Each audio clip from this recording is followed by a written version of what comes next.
সত্যবিধানের প্রথম নিয়মটি হচ্ছে অকার এবং আকার ছাড়া অন্য কোনো স্বরধ্বনির পরে অথবা ক এবং রয়ের পরে সাধারণত মূর্ধন্য স হয়। যেমন বিষ, বিষম, বিমর্ষ, সুষমা, উৎকর্ষ, জিগীষা ইত্যাদি।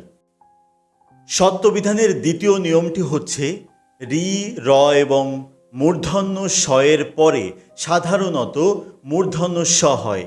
যেমন ঋষি, কৃষক, বর্ষা, ষষ্ঠ ইত্যাদি। সত্যবিধানের তৃতীয় নিয়মটি হচ্ছে টবর্গীয় ধ্বনির আগে সাধারণত মূর্ধন্য স হয়। যেমন দৃষ্টি, কষ্ট, অষ্টম ইত্যাদি। সত্যবিধানের চতুর্থ নিয়মটি হচ্ছে এমন কিছু উপসর্গ রয়েছে যে উপসর্গের শেষে ইকার অথবা উকার, এমন ইকারান্ত এবং উকারান্ত উপসর্গের পরে সাধারণত মূর্ধন্য স হয়। যেমন অভিষেক, নিষেধ, পরিষ্কার, অনুষ্ঠান, প্রতিষ্ঠান ইত্যাদি।